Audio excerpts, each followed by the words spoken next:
24/7 to learn as much as they possibly could. A mathetes, a pupil, a disciple, a learner, one that attaches him or herself to another. Now, many years ago, we had a very unique apprenticeship program. Before the emergence of the labor unions and the sophistication of apprenticeship and job training, and the people with the craft, with the skills, young people would find them out and say, let me work for you almost for free. I just want to learn the skill. I just want to learn the craft. And particularly within our culture, the African-American culture, and in the low-income white community, that's the way skills were passed on to the next generation. They were passed on during these times of apprenticeship where the one with the skill would have one work under him or her that didn't have the skill and to transfer it. But watch this. The master teacher didn't go looking for pupils. They didn't go looking for students, begging people, let me teach you. No, the master teacher's body of work itself spoke to their skill. If it was the blacksmith, the smith's work spoke to his skill. If it was the carpenter's work spoke to his skill. The brick mason's work spoke to his skill. So the body of work that they had produced, it was the recruitment tool, and then people looking at the body of work who desired to learn the skill would then approach the master teacher and say, can I become your apprentice? And that's the way it was in the New Testament era as well.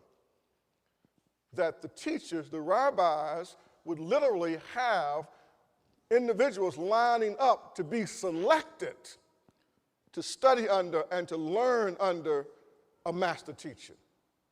That is the biblical way, that is the New Testament way, and we've gotten so far removed from the New Testament way, that is why we're no longer producing disciples.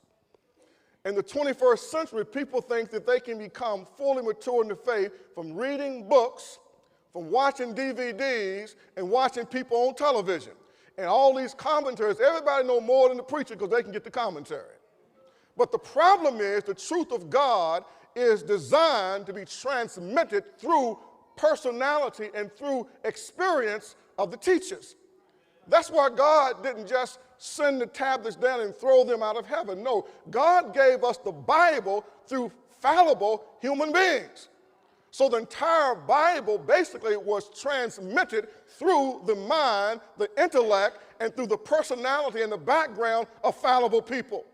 Because God desires for his truth to be wrapped up in individuals who then transmit that truth to the next generation. Are y'all listening to me? You better find you a master teacher because you don't know it all. And that's why I traveled to Jackson, Mississippi just to spend time with John Perkins. I go all the way to Washington, D.C. to spend time with brothers up there, guys who I've read behind, I watched their work. I want to see them in real time. I still spend time on the telephone with my pastor, Franklin Murphy. Everyone needs to have someone else that's been in the game longer than they have been in the game, and the years that they have and the experience equates into wisdom. And you have the benefit of their wisdom. Are y'all listening to me? This doesn't preach well in the church today because we all free agent Christians.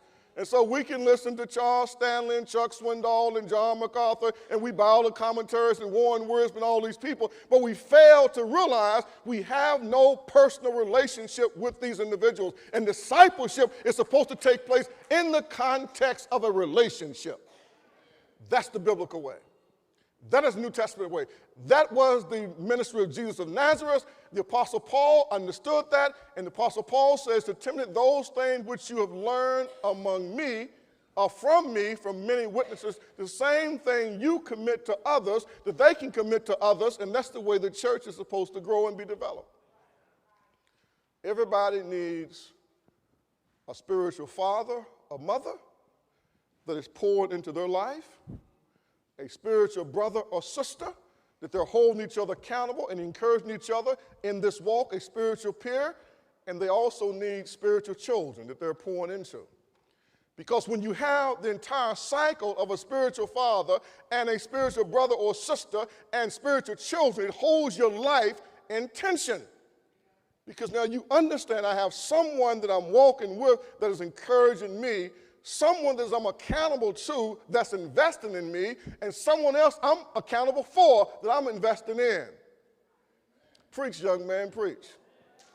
And that's the problem with the church. Some of you never even attempt to identify spiritual children to give yourself to. It's all about you and what you know and how much you got and how many church services you go to and how many choirs you're in. It's not about what you're discharging. The difference between the Lake of Galilee and the Dead Sea is profound. The Lake of Galilee is fresh water because there's water coming into the Lake of Galilee and there's water going out. The Dead Sea, nothing grows there because stuff just comes in and nothing goes out. And so the way we grow as Christian is when we have a steady flow coming into us. And we also have a steady discharge going out from us.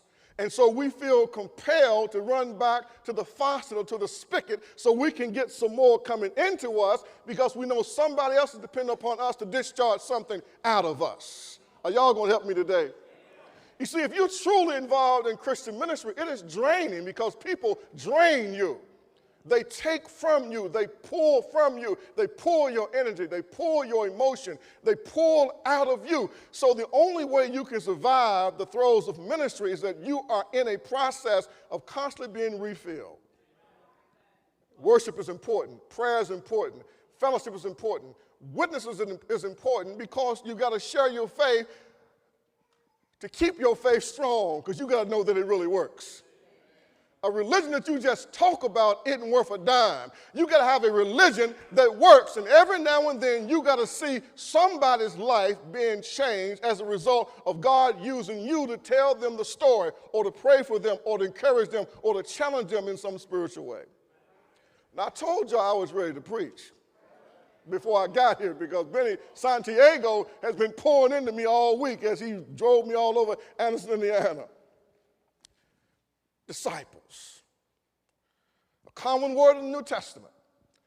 The most common word in the New Testament used to describe the followers of Jesus. Disciples. 264 times in the New Testament alone. As a matter of fact, the believers really didn't call themselves Christians. Christians was a term that was imposed upon them by the unsaved people of Antioch. It was initially introduced as a term of derision. They are Christians. They think they like Christ. It wasn't meant to be a compliment. They called themselves disciples of Jesus, followers of Jesus, or the people of the way. And they made a clear distinction and separation from Judaism as well as the other religions around them. Are y'all listening this morning? Now, it's important we understand that Jesus makes a distinction between salvation and discipleship. It's important that we understand that because he makes the distinction. Salvation is when we come to the cross of Christ, where he's nailed to the cross, his blood is shed for our sins, he's raised from the dead. So salvation is a crisis experience. It happens at a point in time when we are arrested to our spiritual bankruptcy, our utter helplessness and hopelessness to merit favor with God. So salvation comes when we abandon ourselves and cry out to God, Lord, have mercy upon me, a sinner. Save me. That's all by grace, through faith. It's the gift of God, not of works, lest any man should boast, Paul writes in Ephesians 2:8 and 9. That's salvation. But discipleship is a choice. You choose to be a disciple of Jesus, and discipleship is not a crisis experience. Discipleship is a process. It is an ongoing life commitment. Salvation is point in time, a crisis. Discipleship is an intellectual, cognitive choice, a decision that I make to follow Jesus. Now, are you listening now? And I'm going to anchor this in the Bible because I'm a biblical preacher. I ain't got to figure out what I'm going to say the next week. I know what I'm going to say. I'm going to deal with the next paragraph in the text. So it ain't no hard thing. Just study what the next paragraph says and try to figure out what it means, and then try to put it in some exegetical idea and some expository thought, and then just articulate it. So this is not a hard thing to do when you believe in the Bible. It's hard to preach when you're trying to make stuff up or find something in the newspaper or get something out of a magazine. It becomes real hard then. You come with some new novel idea. But when you're wrestling with the text,